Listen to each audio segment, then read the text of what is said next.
안녕하십니까. 오늘 사주에 관이 없을 때 어떤 일이 발생되는지에 대해서 이야기해 본 시간 가져보겠습니다. 사주에 이제 관이 없으신 분도 있으시죠? 아니면 여태까지 관, 대운, 세운을 한 번도 만나본 적이 없다. 이러신 분들도 있을 것 같습니다.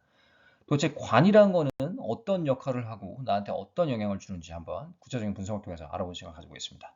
네, 관이 없는 그 사주의 특성입니다. 일단 관의 속성은 나를 통제하고 누르는 것입니다. 그러니까 얼핏 들으면은 좀 안 좋게 들리죠. 이게 관이 많고 식상도 없고 인성도 약하고 비겁도 약하면 관에 눌려서 사는 경우가 많습니다. 관에 눌려서 살 때 어때요? 일단 건강에 우려가 되죠. 나를 강하게 누르기 때문에. 그리고 실속 없이 바쁠 수 있습니다. 이게 또 식상이 없을 경우에는 기능이 더 떨어져요. 관만 있을 경우에. 일반적으로 그런 경향이 있고, 적절히 관이 받쳐주고 한 개 정도 있는 게 좋습니다. 한 개 정도 있는 게 좋고 식상도 있고 비겁 인성이 좀 받쳐주면 괜찮은, 그러니까 관을 잘 쓸 수 있는, 직업적으로 아니면 이제 여자 같은 경우는 이제 남자 덕도 볼 수 있는 그런 구조로 흐릅니다. 그래서 이 다양한 특성이 있는데, 일단은 관이 없는 사주 구조는 직업적으로 볼 때 어때요? 자기 주도적으로 하는 일이 어울립니다. 그러니까 관이 없으면서 식상생재가 잘 되는 사주 구조 있죠. 그러면서 이제 뭐 편재가 드러나거나 이런 어떤 재성이 특징적인 사주, 뭐 편재격, 이런 사주일 경우에는 사업, 기획, 어떤 새로운 아이템을 가지고 자기가 주도적으로 이끄는 일, 그런 게 아주 잘 맞는다고 볼 수가 있죠. 그러니까 무에서 유를 창조하는 일을 잘하고요. 그런 일을 좋아하고 그런 일을 하면서 희열을 느낄 수가 있습니다. 그렇지만 이제 조직 생활을 할 수는 있지만 본인이 이렇게 만족스럽다는 생각을 하지는 않을 겁니다. 본인이 좀 약간 이걸 조직 생활을 하느니 내가 알아서 뭔가 주도적으로 하겠다. 그런 능력도 되고요. 그래서 좀 개인 사주마다 좀 차이는 있을 수 있습니다.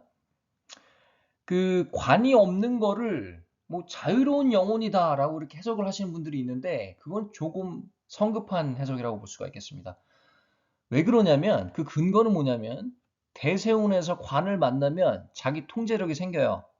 그래서 조직 생활도 할 수 있고 여자 같은 경우 이제 결혼을 할 수도 있습니다. 그래서 저 같은 경우도 관이 없습니다. 현재 그 구조적으로 봤을 때 관이 없는 구조인데 지금 정관운으로 흐르고 있습니다. 그래서 성격이 조금 변한 느낌이 들고요.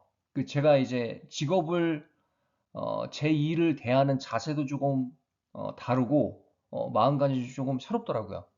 그래서 관이 없으니 이 친구는 뭐 자기 통제력이 부족할 것이다라고 해석을 하면은 조금 오류가 생길 수 있습니다.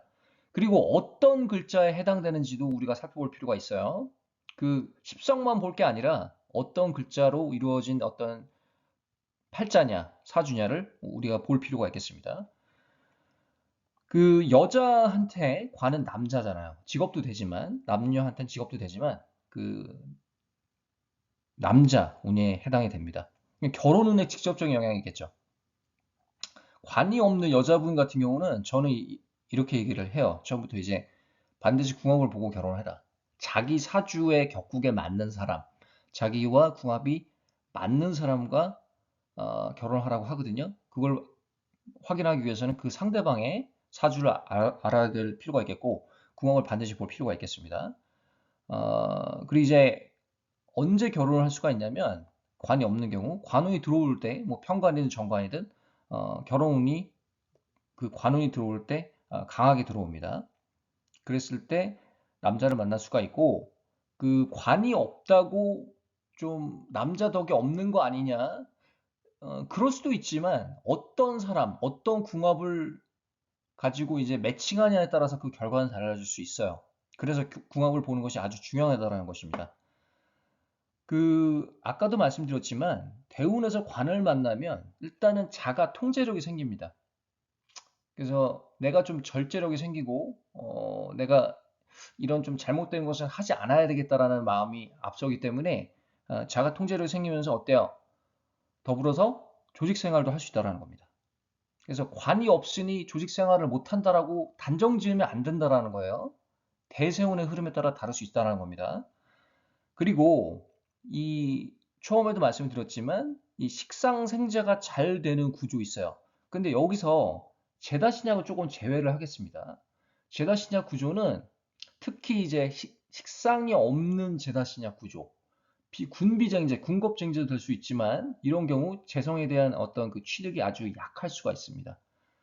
그러니까 본인이 막 돈 벌러 밖에 나가지만 결과적으로는 잘 안 되는 경우가 많아요. 주식해서 막 낭패 보고 투자했는데 잃고 사기당할 수도 있고 그런 운이 조금 특히 이제 좋지 않은 제다신약 구조, 어, 군비쟁제가 일어날 수 있는 제다신약 구조 그런 경우는 좀 제외를 하겠습니다. 식상이 딱 한 개씩 있는 게 좋아요. 식신만 있다든지 아니면 식신 상관 이렇게 합쳐서 두 개 있다든지 아니면 상관만 있다든지 해가지고 재성으로 이어지는 재성도 한 개만 있는 게 딱 좋습니다. 뭐 두 개까지는 괜찮다고 보지만 이게 많으면 많을수록 좋지 않은 게 뭐다? 재성이에요. 그 십성의 원리는 그렇습니다. 뭐 다른 것도 인성도 마찬가지고 비겁도 마찬가지고 뭐 관도 마찬가지지만 너무 많으면 많을수록 어때요? 이 설계를 시켜주는 인자를 못 만나면 내가 고생을 할 수가 있습니다. 그래서 관이 많다. 그러면 비겁, 인성운을 만나야 되는 게 맞습니다. 아니면은 식상으로 그걸 힘을 빼든지. 그렇지만 식상 자체도 내 힘을 빼는 경우이기 때문에 식상만으로는 관을 컨트롤하기는 조금 그럴 수 있습니다. 직업적인 기능은 좋아질 수 있지만 그렇더라도 하지만 이제 관이 너무 많다 이랬을 경우에는 일단은 비겁 인성에 받쳐줘야 되는 게 중요하고 그 다음에 식상을 보는 게 중요하겠습니다. 그래서 오늘은 관이 없는 사주 특성에 대해서 이제 말씀을 드려봤는데요. 종합을 해드리면 일단은 관은 나를 누르는 속성이 있고 아무래도 이제 직업적으로 봤을 때 내 주도적으로 할 수 있는 일이 좀 더 어울린다. 그리고 이제 관이 없으니까 뭐 자유로운 영혼이다라고 해석을 하면 조금 성급할 수 있습니다. 그 여자의 경우 이제 결혼운에 직접적인 영향을 줄 수 있고요. 궁합을 보고 결혼하는 게 아주 중요하겠고, 그리고 이제 대운에서 관을 만나면 이제 올해가 뭐 10대 대운인데 관운을 만났다 올해부터. 그러면 이제 조직 생활을 잘 할 수 있죠. 다음 이제 10년간은. 그리고 이제 식상생재되는 구조는 어때요? 조직 생활보다는 회사 생활보다는 자기가 주도적으로 하는 일에서 성공할 확률이 더 높다라는 겁니다. 그래서 어떤 글자이냐에 따라서 또 차이가 날 수가 있겠고요. 오늘 관이 없는 사주에 대해서 이야기해 보았습니다. 어떠셨나요? 오늘 여기까지 하고 다음에 또 다른 주제로 찾아뵙겠습니다. 감사합니다.